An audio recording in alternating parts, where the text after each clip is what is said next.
یہ پاکستان میں تیار کردہ ڈرون ہے جو پاکستانی آرمی، نیوی اور ایئر فورس کے فلیٹ میں شامل ہو چکا ہے۔ سب سے پہلے تو یہ ڈرون جاسوسی اور اٹیک دونوں کے لیے استعمال کیا جا سکتا ہے۔ شہپر 2 1000 کلومیٹر تک پرواز کر کے اپنے ہدف کو نشانہ بنا سکتا ہے۔ یہ سیٹلائٹ سے رابطہ کاری کر سکتا ہے۔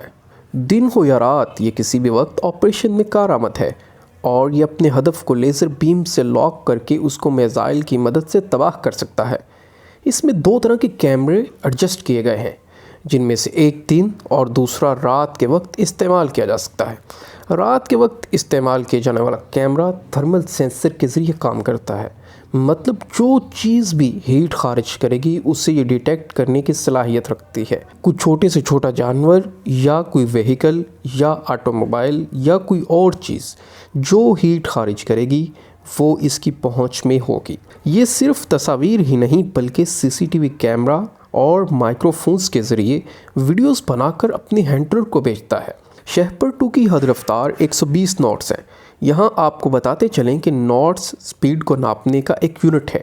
ایک ناٹس 1.82 کلومیٹر فی گھنٹہ کی رفتار کے برابر ہوتا ہے۔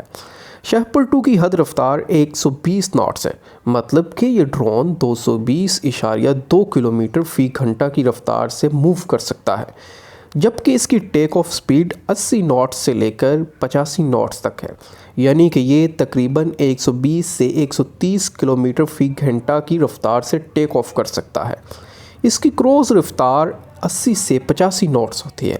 اب ہم آپ کو بتاتے ہیں کہ یہ کتنا ایریا کور کر سکتا ہے۔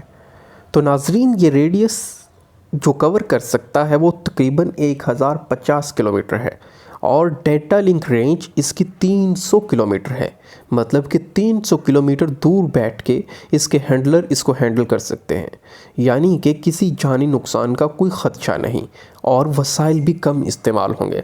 آگے بڑھتے ہوئے آپ کو بتاتے ہیں کہ یہ جنگی ڈرون دوران پرواز انجن دوبارہ سٹارٹ کرنے کی صلاحیت بھی رکھتا ہے، جو کہ بہت کم ڈرونز میں پائی جاتی ہے۔ یہ ڈرون 1000 کلومیٹر کی بلندی تک جا سکتا ہے، مطلب کہ اس کی جو سیلنگ ہائٹ ہے وہ 1000 کلومیٹر ہے۔ تو یہ ہیں وہ جوہر جو پاکستانی انجینئرز نے اپنے وسائل کو استعمال کرتے ہوئے اور اپنی ذہانت کا کمال دکھاتے ہوئے یہ بنائے۔